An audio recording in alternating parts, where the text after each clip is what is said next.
തേന്മാവിൻ കൊമ്പത്ത് ഇന്നു മുതൽ എല്ലാ ദിവസവും രാത്രി 9 മണിക്ക് നമ്മുടെ സ്വന്തം സൺ സൂര്യയിൽ. ഇപ്പൊ നിനക്ക് കുഴപ്പമൊന്നുമില്ലല്ലോ? ഡോക്ടർ എന്താ പറഞ്ഞേ? നീ എന്താ ചോദിച്ചതിന് മറുപടി പറയാത്തെ? പാർവതിക്ക് വൈറ്റമിൻ ഡെഫിഷ്യൻസി ഉണ്ടെന്ന് ഡോക്ടർ പറഞ്ഞ. പാർവതിയുടെ ബോഡി വളരെ വീക്കാ. ഭൂമികമ്മയുടെ അകത്തില്ലേ?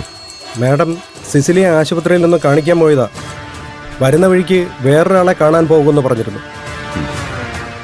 മാഡത്തിനോട് നിങ്ങളുടെ ക്യാൻറ്റീനിലെ ഫുഡ് പോരാന്ന് പറയണം. പാർവതിയുടെ ഈ അവസ്ഥയ്ക്ക് കാരണം ഫുഡ് പോരാഞ്ഞിട്ടാ.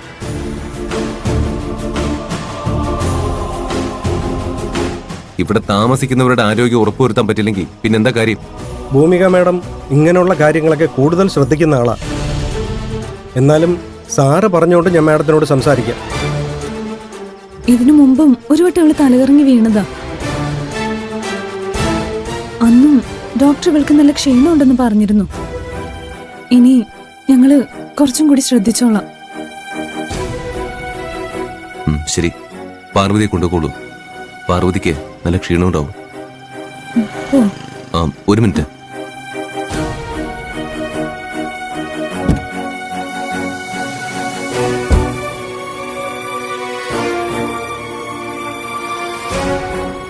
പാർവതി, നിന്നെ ഡ്രെയിനേജിൽ നിന്ന് എടുക്കുമ്പോ ഇത് അടുത്ത് കിടക്കുന്നുണ്ടായിരുന്നു. പാർവതിയുടേതാണെന്ന് തോന്നുന്നു.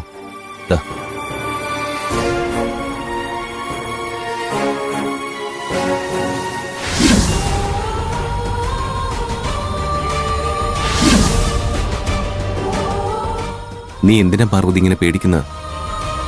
കുറച്ചു ദിവസം നല്ല ഫുഡ് കഴിച്ചാൽ എല്ലാം ശരിയാവും. പാർവതിക്ക് ഇനി എന്തെങ്കിലും പ്രശ്നം ഉണ്ടാവുകയാണെങ്കിൽ എന്നോട് പറഞ്ഞാൽ മതി. ഞാൻ പാർവതിയുടെ കൂടെ തന്നെ ഉണ്ട്.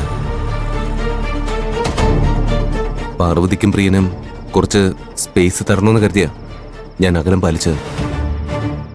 അതിനർത്ഥം പാർവതിക്കൊരു പ്രശ്നം ഉണ്ടായാൽ ഞാൻ തിരിഞ്ഞു നോക്കില്ല എന്നല്ല.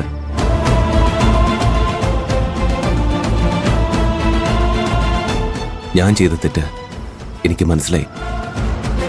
പാർവതിയുടെ ആരോഗ്യം വീണ്ടെടുക്കാൻ വേണ്ടതെല്ലാം ഞാൻ ചെയ്തോളാം.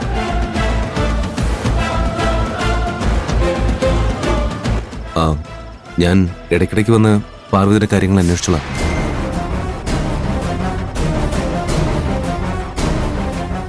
എന്നാലേ എല്ലാവർക്കും ഒരു ശ്രദ്ധയുണ്ടാവും. ഇങ്ങനെ വേണ്ടാന്ന് പറഞ്ഞ ആട്ടിയിട്ടും ഇങ്ങനെ വീണ്ടും വീണ്ടും പാർവതിയുടെ പുറകെ നടക്കാൻ കൈലാഷിന് നാണമില്ലേ? സാർ, എനിക്കൊരു കുഴപ്പമില്ല. എന്നിട്ടാണോ നീ ഡ്രെയിനേജിലേക്ക് തലയിറങ്ങി വീണത്? ഈ ഒരു കാര്യത്തില് പാർവതി എന്നെ തടയരുത്. എല്ലാ കാര്യം ഞാൻ നോക്കിക്കോളാം. കൊണ്ടുപോയിക്കോളൂ. കൈലാഷ്, ഞാൻ പഠിച്ചോളാം.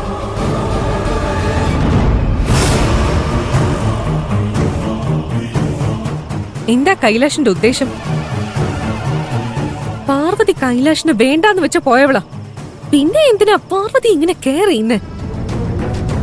ആന്റി അങ്കിൾ ഇതിനെ കുറിച്ച് അറിഞ്ഞാൽ എന്തൊക്കെ പ്രശ്നങ്ങൾ ഉണ്ടാവുന്ന കൈലാഷിന് അറിയോ? മുക്ത, പാർവതിക്ക് പ്രിയനെയാണ് ഇഷ്ടം. അതുകൊണ്ടാണ് ഞാൻ അവരുടെ ജീവിതത്തിൽ നിന്ന് മാറി നിൽക്കുന്നത്. എന്ന് കരുതി പാർവതിയുടെ ജീവിതത്തിൽ ഒരു പ്രശ്നം ഉണ്ടായാൽ ഞാൻ കയ്യും കെട്ടി നോക്കിയില്ല. പാർവതിയോട് ഉള്ളിന്റെ ഉള്ളിൽ എപ്പോഴും എനിക്കൊരു കരുതലുണ്ടാവും. പാർവതി സന്തോഷത്തോടെ ജീവിക്കണം. അതിനുവേണ്ടി ഞാൻ എന്തും ചെയ്യും. ഈ കാര്യത്തിൽ എന്നെ ചോദ്യം ചെയ്യാൻ ഡാഡിയോ മമ്മിയോ എന്നല്ല, ദൈവം തമ്പുരാൻ വന്നാലും ഐ ഡോണ്ട് കെയർ. ആ വീഴ്ചയിൽ അവൾ അവിടെ കിടന്ന് മരിച്ചാ മതിയായിരുന്നു. ഇവൻ രക്ഷിച്ചതുകൊണ്ട് എനിക്ക് വീണ്ടും അവളൊരു തലവേദനയായി. Mind it.